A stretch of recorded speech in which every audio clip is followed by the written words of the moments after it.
باسم يسوع الرحمن الرحيم أشهد لا إله إلا يسوع وأشهد أن بولس رسوله وعبده أما بعد. Bem, meus caros, sejam bem-vindos mais uma vez. O vídeo de hoje é referente a um dos vídeos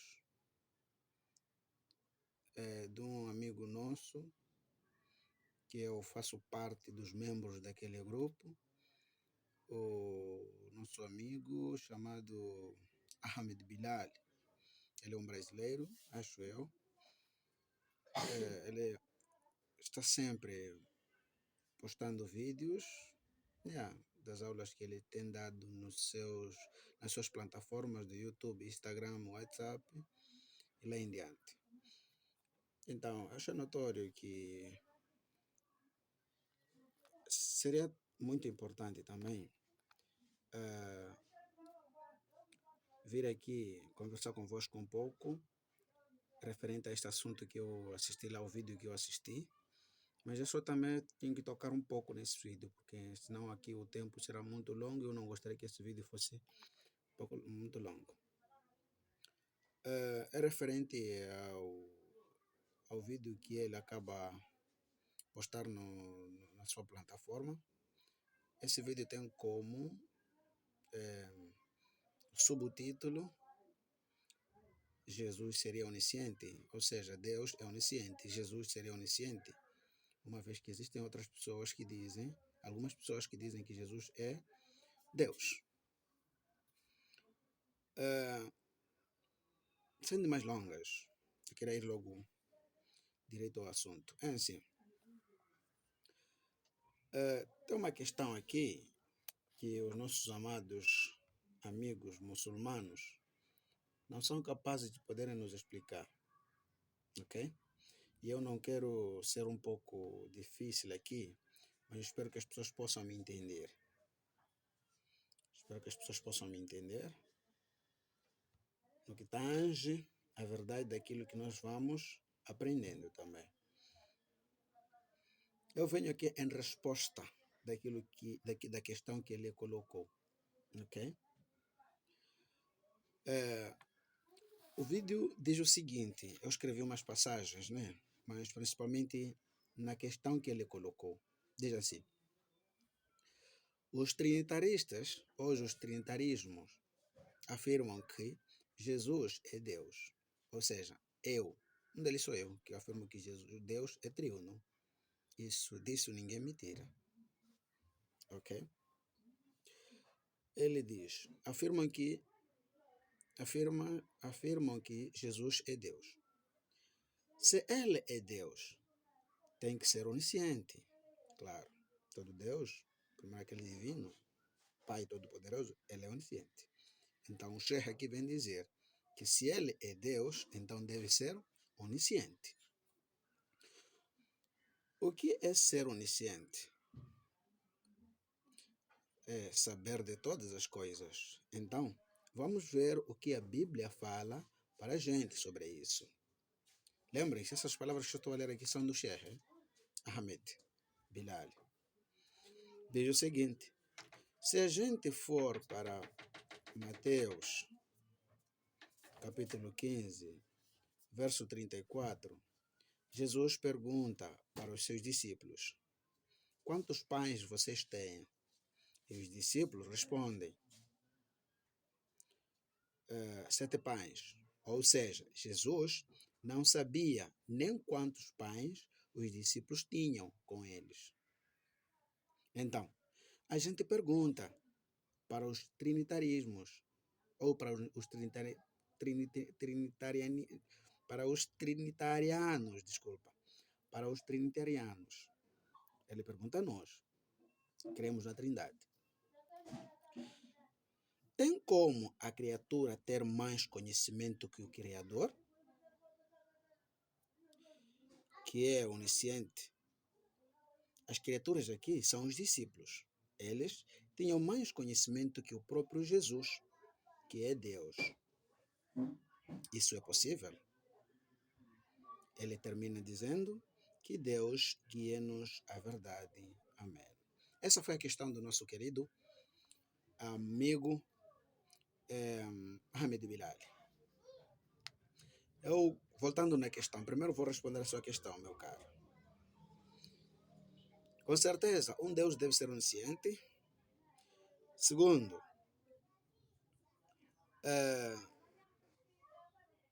a questão é, tem como a criatura ter mais conhecimento que o Criador? Isso não é possível. Sempre o Criador deve ter mais conhecimento que a sua criatura. Ele diz, os discípulos tinham conhecimento que o próprio Jesus. Aí você mentiu. Nunca em nenhum momento os discípulos tiveram conhecimento mais que o seu mestre. Ok?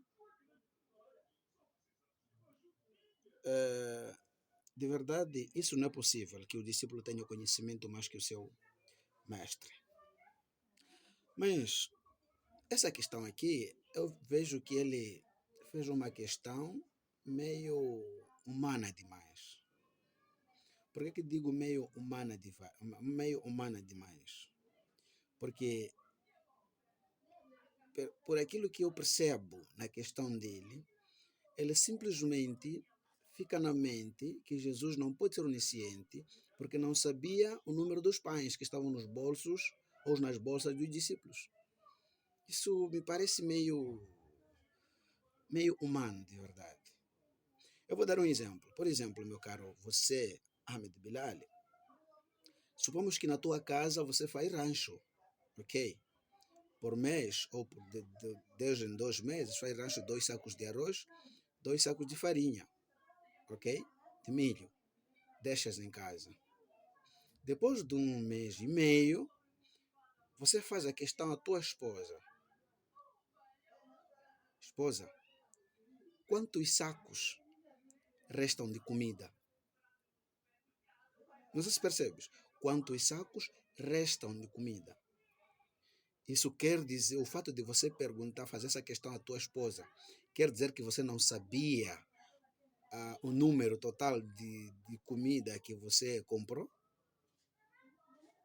Acho que isso não teria sentido, certo? Então, o fato de Jesus perguntar a eles quantos pães eles tiveram ou tinham naquela altura, não quer dizer que não sabia o total. Ok, isso é uma questão humana. Segundo, levando em conta numa questão já divina, ou seja, é a divina, ok? Eu não posso crer que Jesus não sabia exatamente o número de pães que eles tiveram. Os porquês, já vou responder. Mas antes que eu responda, ok? Do jeito que a questão foi colocada para nós, trinitarianos, foi de um jeito meio estranho. Ou seja, aqui o que nós vemos é os muçulmanos tentando ridicularizar a pessoa de Jesus. Ok? Eles tentam ridicularizar na pessoa de Jesus. E isso é um grande problema. Por quê? O ódio dos muçulmanos ao cristianismo faz com que eles mesmos tornem cegos. Tornem cegos. O irmão Ahmed Bilal, eu ouço, escuto, assisto os vídeos que sempre andas a postar. Seja eles que falam de Jesus ou que falam da vossa fé. Eu sou uma das pessoas que gosto de aprender. Ok?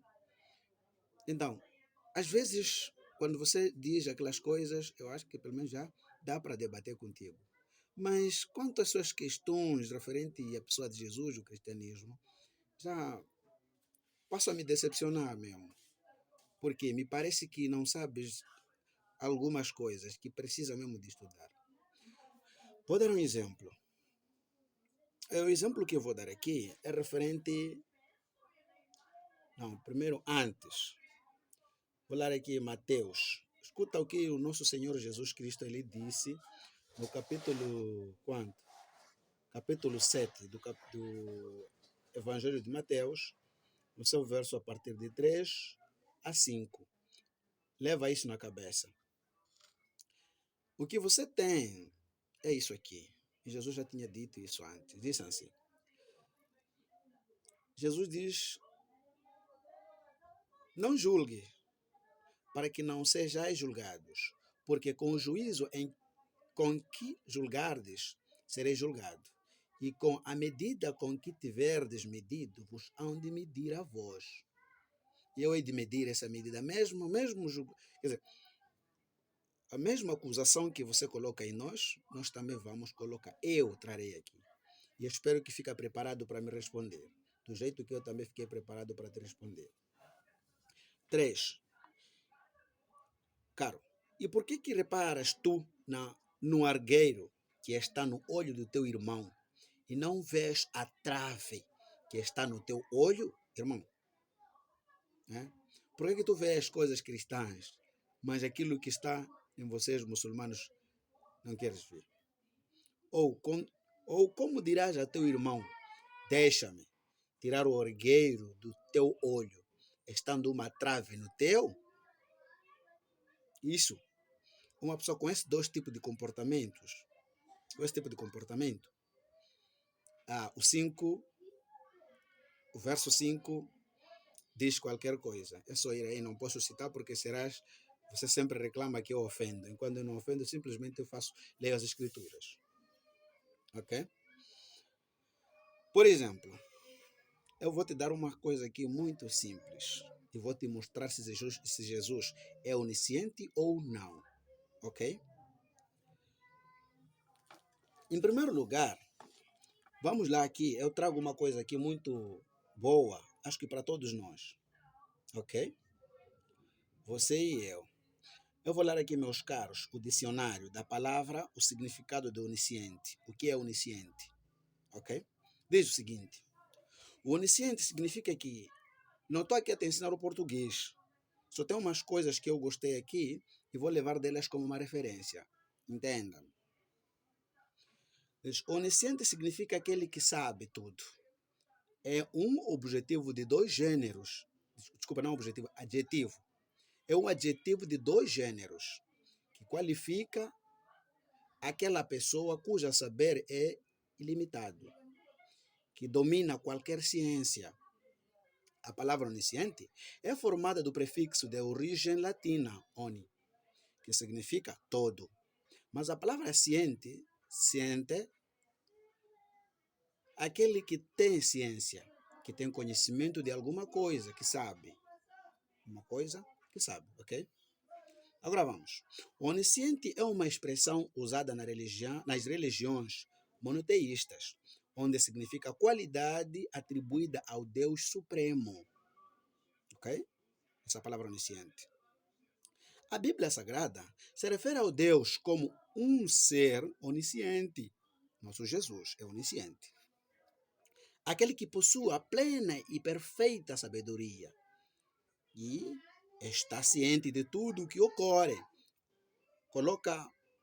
Sublinhe essa palavra.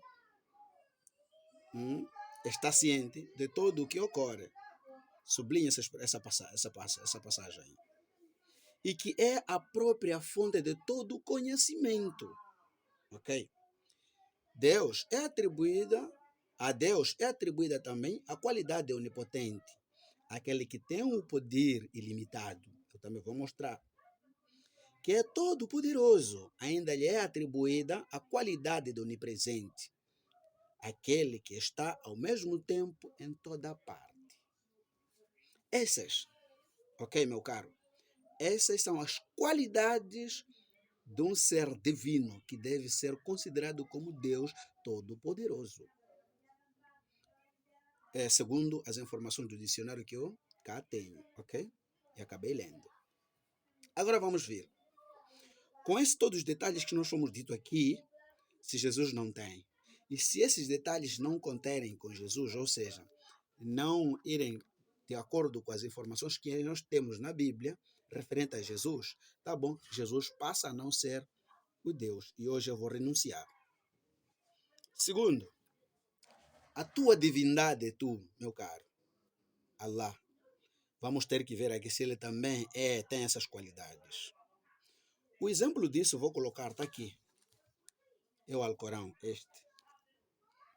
que eu vou cá ler. Tarjuma. do Sheikh Al-Minasir, é daí do Brasil também, como você é. O primeiro verso que eu vou ler aqui, só para tentar ver as coisas. Tentar ver, e eu vou dar exemplo disso.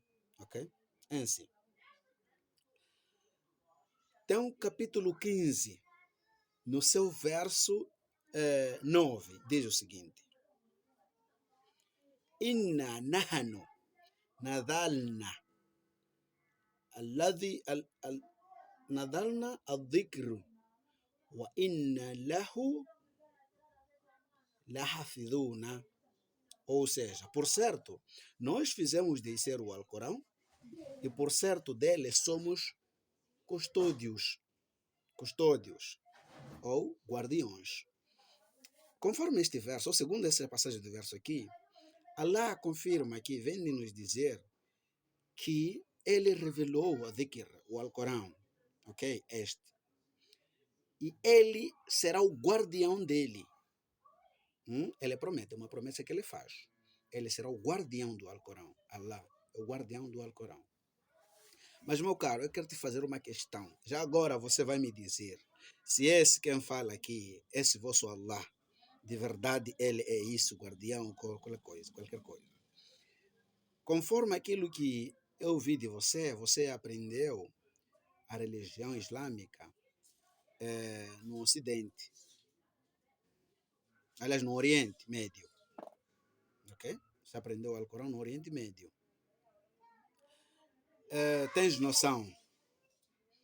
Então não venha me dizer aqui que você não conhece, ok?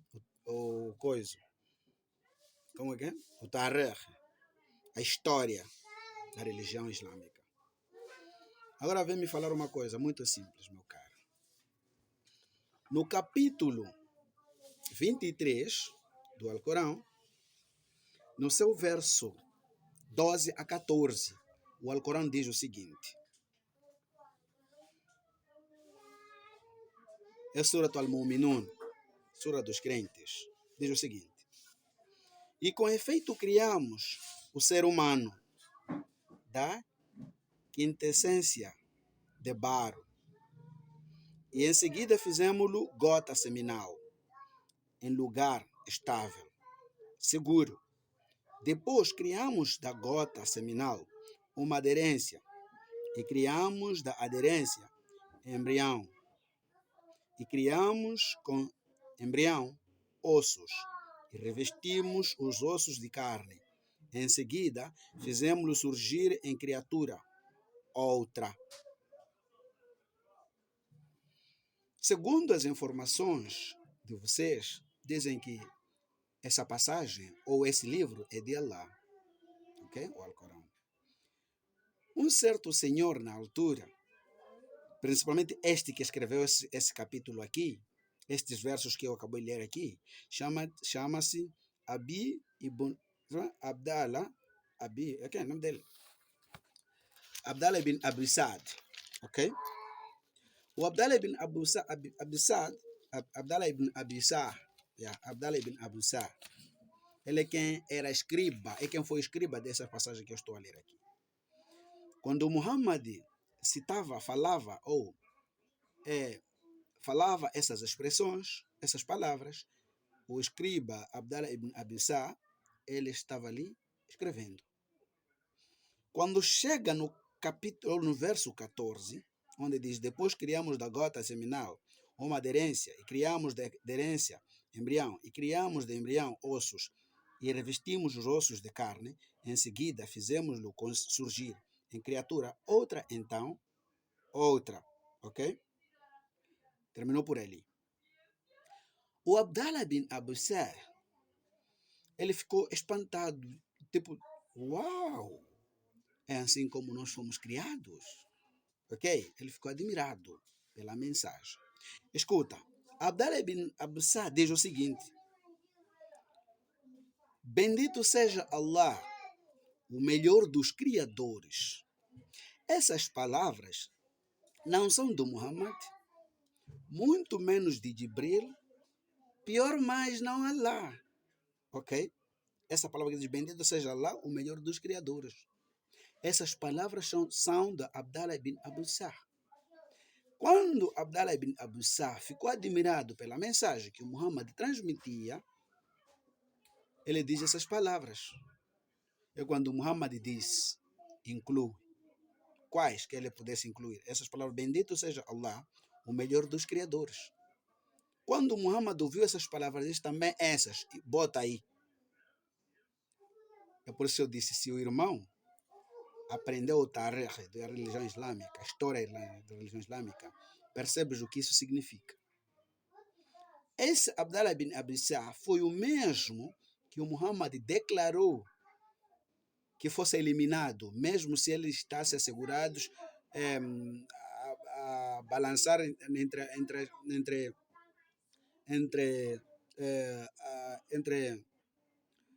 aqueles panos de Meca, ok? Do Kaaba, deveria ser eliminado. Por quê? Porque depois dele ter colocado isso conforme as palavras do Muhammad, ele ficou, a partir daquele momento, começou a duvidar da profecia do Muhammad, se questionando como é que esse diz que isso recebe de Allah e depois me diz que as minhas palavras tenho que incluir. Então a minha questão é muito simples, meu caro. Primeiro aspecto. Conforme o tarikh da religião islâmica, essas palavras são de Abdallah ibn Abi Sa'd. A minha questão é, quando Muhammad ordenava para que pudesse se incluir essas palavras, Allah estava onde? Sendo que ele, de acordo com capítulo 15, verso 9 do Alcorão, ele diz que seria o guardião desse Alcorão. Então, quando Abdallah ibn Abi Sa'd, junto com seu profeta Muhammad, colocavam essas palavras, onde é que Allah esteve? Se ele é onisciente? Não sei se percebes. Se Allah é onisciente e ele prometeu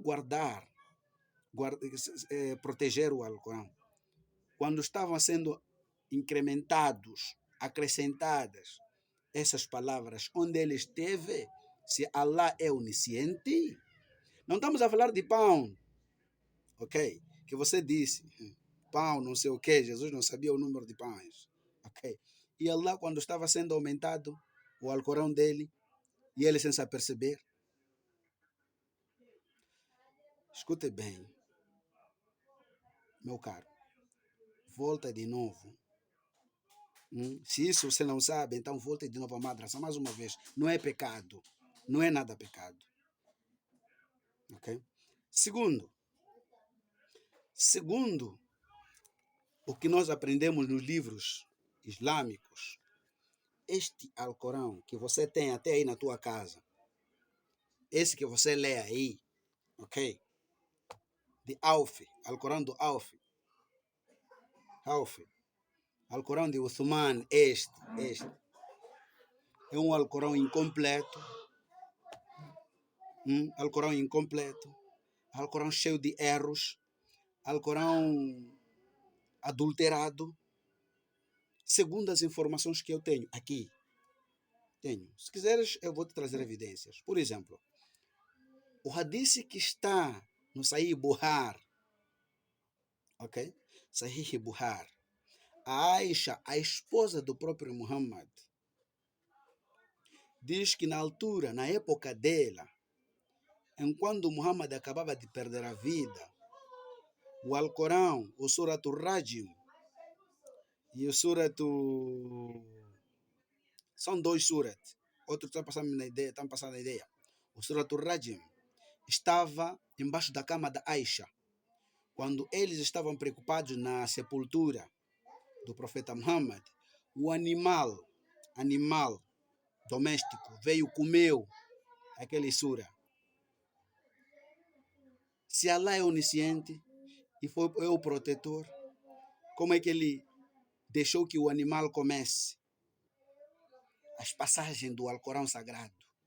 Se ele é onisciente. Não sei se você percebe o que você fala. Não tenha o comportamento que Jesus disse, segundo a passagem da Bíblia, Mateus capítulo 7, verso 5. Não pode ter este comportamento. Ok?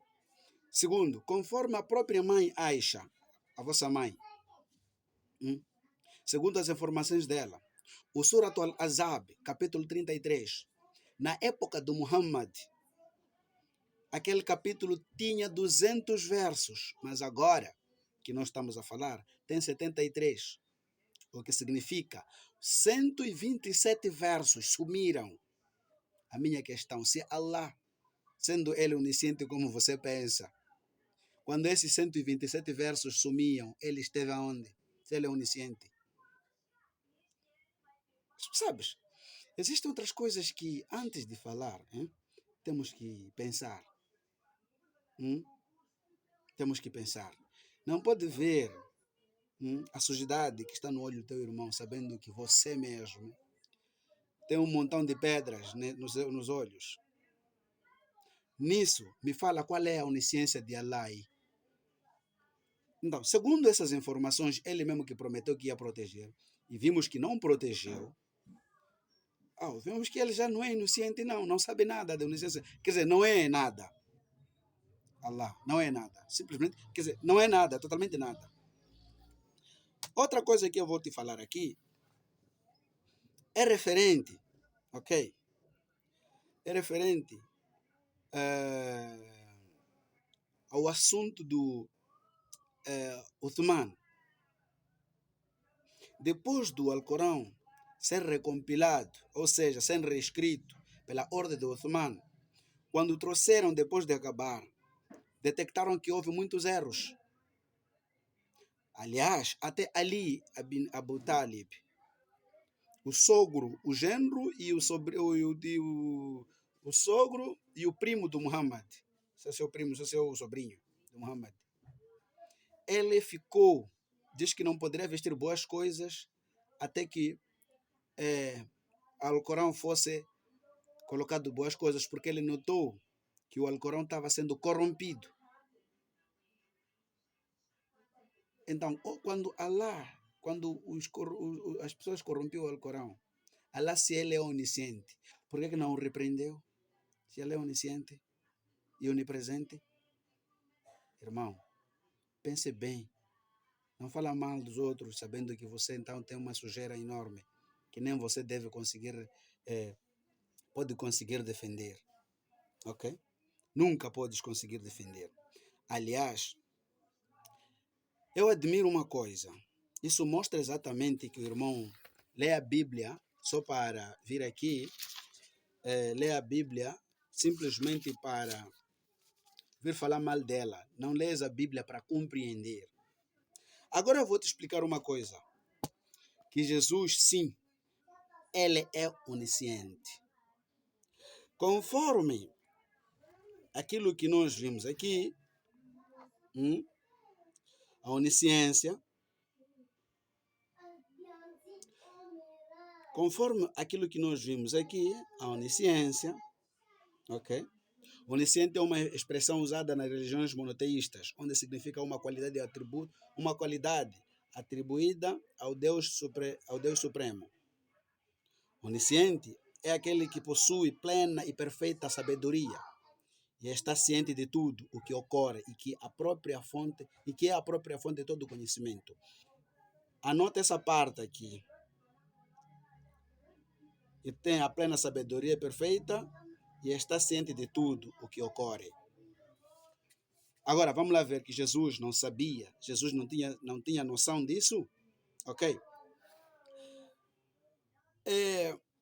Por exemplo, quando nós fomos a ler aqui Mateus, escuta, você vai me explicar agora se é verdade que Jesus não teve noção, ok? Mateus é capítulo 18.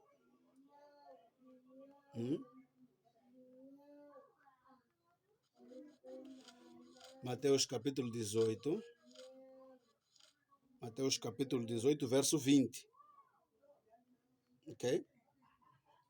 Diz o seguinte, verso 20. Jesus diz aos seus discípulos: porque onde estiverem 2 ou 3 reunidos em meu nome, aí estou eu no meio deles. Por exemplo, se eu estiver cá em Moçambique, acá onde eu estou, em Moçambique, se eu ter mais 2 irmãos aqui conversando acerca de Jesus, Ele estará aqui conosco. Isso o que significa? Onipresente. Primeiro detalhe, Jesus é onipresente.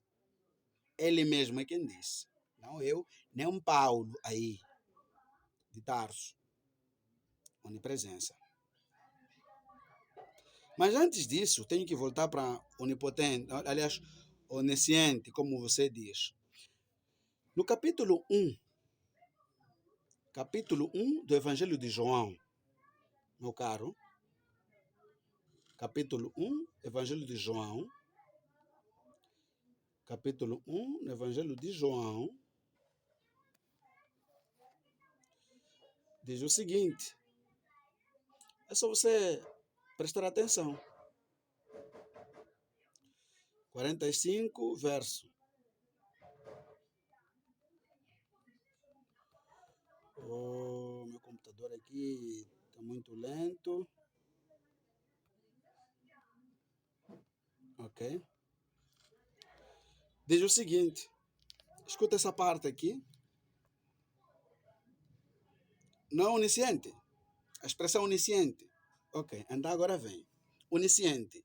Não acerca de pães, mas escuta esse episódio primeiro, depois já pode juntar isso com o papo de pão. Diz assim. Filipe achou Natanael e disse-lhe, havemos achado aquele de quem Moisés escreveu na lei, os profetas, Jesus de Nazaré, filho de José. Este que estava falando essas palavras, o Filipe, falando para Natanael, que achou aquele que foi escrito no livro de Moisés, okay? Chamado Jesus de Nazaré, o filho de José. Disse-lhe Natanael, pode vir alguma coisa boa de Nazaré? Disse-lhe Filipe, vem e vê. Jesus viu Natanael vir ter com ele e disse-lhe, eis aqui um verdadeiro israelita, em que não há dolo. Disse-lhe Natanael, de onde me conheceste tu? Jesus respondeu e disse-lhe, antes que Filipe te chamasse, te vi eu, estando tu debaixo da figueira. Aleluia. Este papo de Filipe e Natanael estava num local distante de onde Jesus esteve. Quando Filipe saiu, foi ter com Natanael. Jesus nem estava presente naquele episódio. Quando Natanael chega onde Jesus esteve, Jesus disse a ele, vê, um israelita sem mácula. Ok? E Natanael pergunta, onde você me conheceu? Jesus disse, eu vi você. Antes de Filipe vir ter contigo, eu vi você sentado numa figueira. Então, Jesus, como é que tu dizes que Jesus não é onisciente, meu caro? Você lê a Bíblia para perceber ou para vir só aqui pejorar a Bíblia? Jesus mostra aqui exatamente que ele é onisciente. Ele tem noção das coisas que acontecem além da vista humana. Além da vista humana. Jesus sabe. Eu tenho certeza que Jesus sabia o número de pães. Ok? Mas quis saber deles. Isso é pecado? Mesmo o exemplo que eu te dei, você sabia que comprou 4 sacos, 2 sacos de arroz e 2 sacos de farinha. Mas quando pergunta à tua esposa quantos sacos de comida restaram, é verdade que você não sabia dos números? Não. Mas qual é o problema nisso? Segundo, para não perder muito tempo aqui.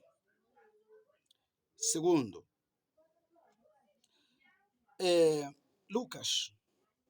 Aliás, tem uma passagem aqui muito interessante também, onde diz, e disse-lhe, na verdade, vos digo que daqui em diante vereis o céu aberto e os anjos de Deus subindo e descendo sobre os filhos do homem.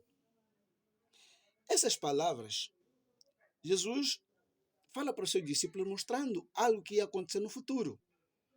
Enquanto quando ele estivesse com ele na vida, cá na terra, coisas que acontecerão no futuro, durante a jornada dele.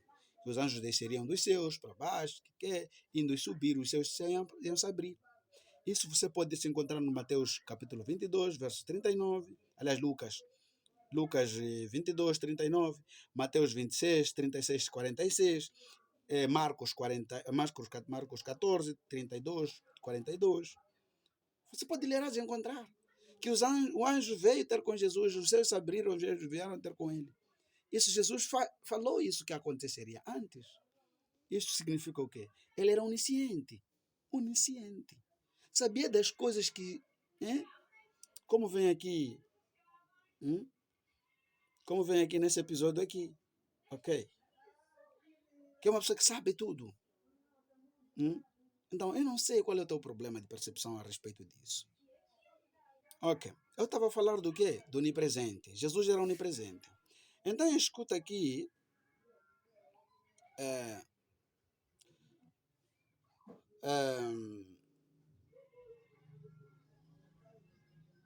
ok.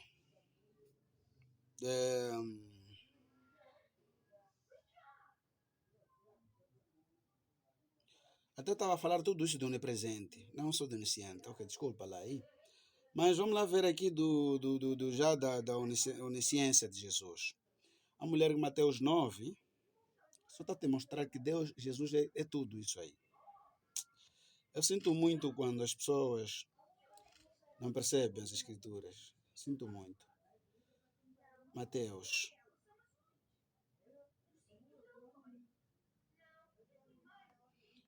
9.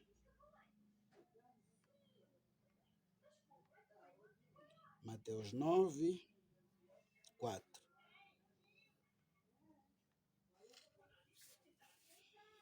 Mas Jesus, conhecendo os seus pensamentos, disse: por que pensais mal em vossos corações? Ou seja, só esse aspecto dos fariseus estarem murmurando entre eles, ok?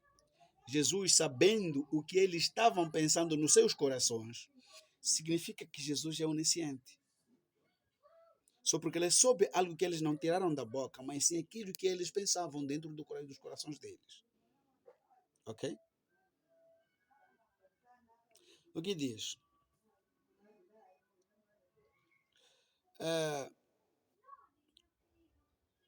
Tem mais outra coisa muito interessante. Em muitos episódios, Jesus mostra que ele é onisciente. Onisciente, conforme as informações do dicionário, assim como o foco do Sheikh Ali, que diz que Jesus não sabia o número dos pães que estavam nas bolsas dos discípulos. Jesus já mostra, para além de saber as coisas que estavam nas bolsas, ele sabe as coisas até escondidas no coração das pessoas.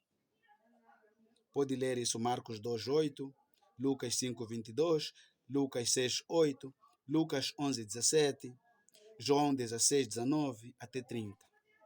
Isso mostra categoricamente que Jesus é onisciente. Ele sabe o que está nos corações. Ele sabe o que estará no futuro. Jesus. Agora vem me dizer aqui que Jesus não sabia o ano e a hora que seria o dia da ressurreição. Estou à tua espera. E é daí que o mundo vai saber que você não entende nada da Bíblia. É só calar, falar só da religião islâmica. Agora vou acrescentar uma coisa. Onipotente. Meus caros, se existisse um challenge de escolha, eu escolher entre Allah, já escolhi eu, entre Allah e Jesus, a quem deve ser venerado? Porque tem um ditado que diz: contra fatos não há argumento. Então, segundo os factos que a Bíblia contém a respeito de Jesus, e segundo os factos que o Alcorão, assim como os hadiths do profeta Muhammad, começando com Buhari, Muslim, Ibn Majah, Tirmidhi, Ibn Daud, Ibn Nisa, Ibn Hisak, e muitos outros, ok? Já que falam de Allah, Alcorão também que fala de Allah. Os detalhes todos referentes a Allah e aquilo que a Bíblia fala a respeito de Jesus, colocando na mesa, a quem desses dois eu poderia escolher?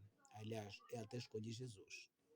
porque estou todo santo dia, aproximadamente 15 anos agora que eu tenho, aprendendo a religião islâmica, lendo os livros islâmicos.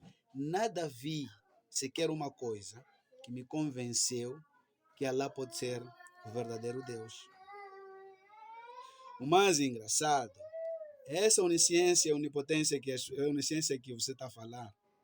Allah não tem. Dê um dos exemplos aqui. E se quiseres, trago mais. Agora, a onipotência, aquele que tem poder de tudo. Meu irmão, por exemplo, a ressurreição. No que tange a ressurreição. Jesus, quando formos a ler o João capítulo 11, verso 25, diz o seguinte: eu sou a ressurreição e a vida. O que Jesus quis dizer com isso? Se existe ressurreição, ele então é quem faz essa ressurreição. E Jesus deu informe. Jesus deu o exemplo, ressuscitando os mortos, Lázaro, a filha do Jairo e muito mais. Isso encontramos aonde? João 11, 25. Ok? Podemos encontrar em vários outros sítios, por exemplo, Lucas, capítulo 7, verso 18, onde ele também ressuscitou os mortos para mostrar aos discípulos de João. Ok? Jesus perdoa os pecados. Único e verdadeiro que perdoa os pecados é Jesus. Segundo as informações que nós encontramos no livro de Marcos. Não só todo o evangelho. Todos os 4 evangelhos. Até nas cartas dos discípulos, dos apóstolos. Marcos capítulo 2, verso 5. Jesus perdoa os pecados. Ok? Então, até diz para que vocês saibam que o Filho do Homem tem poder de perdoar os pecados. Eu te digo, são perdoados os seus pecados e leva o teu manto e levanta-se. O terceiro episódio. Jesus cura todo tipo de enfermidade. Todo tipo de enfermidade. Esses 3 pontos que eu coloquei de onipotência, Allah não tem nem sequer um. Se Allah tem, meu irmão, me traga. Está aqui o Alcorão, está comigo aqui. Me traga pelo menos um. Allah ressuscitar mortos. Onde? Qual morto ele ressuscitou? Qual? Me diga pelo menos um.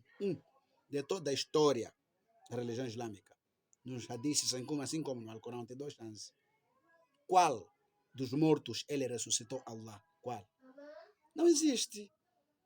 Jesus ressuscitou? Sim. Você sempre que lê a Bíblia encontra Jesus ressuscitou. Jesus ressuscitou os mortos. Jesus ressuscitou os mortos. Como é que você vai considerar? Como é que você vai colocar? Sabes? Outras coisas temos que usar a mente. Outras coisas temos que usar a cabeça. Me mostra pelo menos um verso do Alcorão, a partir de Surat al-Nisa, Surat al-Fatih até Surat al-Nisa. Surat al-Nas, até al-Nisa. Me mostra. Onde está escrito?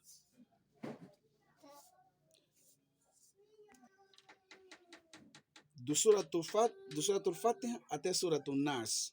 Os 114 capítulos. Me mostra pelo menos um verso. Uma palavra. Que diz que Allah ressuscitou um morto, pelo menos. Onde? Está escrito. Não existe. Não existe. Ok. Allah perdoar pecados. Aonde? Né? Falou para Muhammad. Ok? Muhammad, peça o perdão dos teus pecados. E o pecado de muçulmanos, mulheres e homens.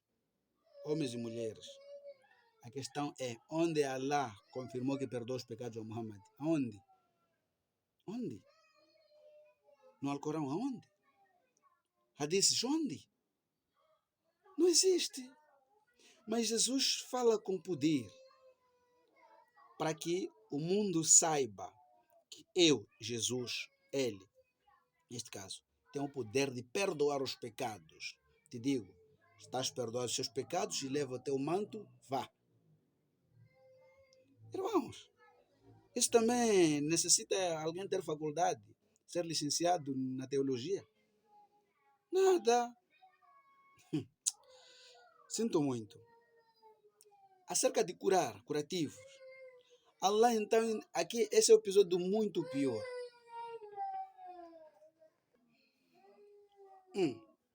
Este aqui, então, é um problema muito grave. Que Allah, pelo menos, curar. Temos muitos episódios. O exemplo disso é assim. Sheikh, se você leu o Tariq, repito mais uma vez, Muhammad,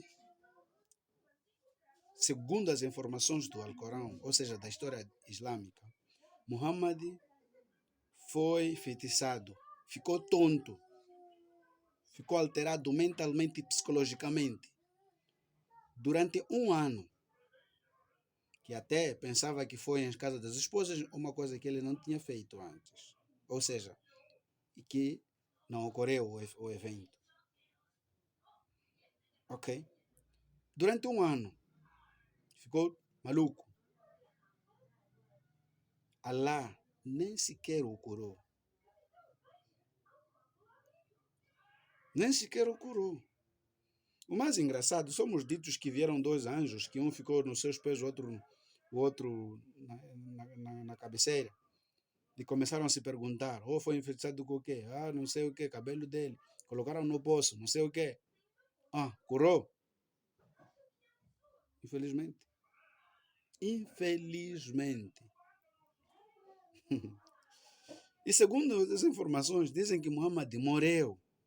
Segundo alguns riwayas, dizem que Muhammad morreu por envenenamento de suas duas esposas. Aisha e outra, não sei, Hafsa, aquela uma coisa dessas. Envenenaram Muhammad, o profeta do dono, foi-se embora, morto. E é através desse veneno que que lhe levou à morte. Allah ajudou? Não. Allah não tem poder de curar. Nem tão pouco. O terceiro episódio que eu posso falar aqui é quando os seus discípulos tiveram aquela peste de doença. Ok? Aquela doença. Que quando foi perguntado a Muhammad qual seria a cura, Muhammad, por não saber, ele fez o quê? Ele disse que tinham que ir beber mijos de camelo. E várias vezes o próprio Muhammad levava seus mijos e dava de beber aos seus discípulos, alegando que era cura. Sabes? Eram muitos episódios na religião islâmica que vocês são hipócritas e não querem falar. Agora, se Allah fosse onipotente, não teria curado só pelo sopro, se calhar, dar o dom ao seu profeta, para que pudesse curar aqueles seus discípulos. Então, todo tipo de fonte que nós conseguimos, Jesus tem. Toda a qualidade, Jesus tem. Então, como é que tu podes me dizer para eu poder adorar Allah, uma pessoa que nem ressuscita, nem tem poder de ressurreição, nem tem poder de perdoar pecados, nem tem poder de curar? Ah, irmãos, devemos ser justos e sinceros. Por isso, a tua questão, meu caro, é só ler a Bíblia para perceber. Não leia a Bíblia para poder ofender. Ok? É como eu, não leio a religião, não leio os livros islâmicos para ofender. Só que fico espantado quando eu encontro coisas que são diferentes daquilo que vocês falam de boca para fora, não aquilo que está escrito nos vossos livros. Ok? Então, chegando até aqui, eu gostaria que você refletisse tudo o que eu disse. Faz rejeia voltar a ler aquilo tudo que eu disse. Ok? Há de ver que Allah nem tem qualidades de se comparar com Jesus. E nem tente comparar lá com Jesus. Se você quer tentar, me mostre onde Allah pelo menos ressuscitou uma pessoa. Se você quer tentar, me mostre pelo menos onde Allah perdoou pelo menos um ser humano. Se queres tentar, pelo menos me mostre onde Allah curou pelo menos um com seu poder. Um só. Uma só pessoa. Não existe. Então como é que vais comparar com Jesus? Então tem coisas que você deve refletir. Vamos até aqui. Shalom. Deus vos abençoe. Aqui, evangelista Paulo de Tarso. Shalom. Que Deus vos abençoe. Eu tenho fé que, meu irmão, assim que eu vou começar a responder todos os teus vídeos referentes à fé cristã, mas aprendeu muito e eu também aprendo muito consigo. Agradeço. Que Deus te abençoe. Amém. Que a luz de Cristo esteja no teu coração. Shalom.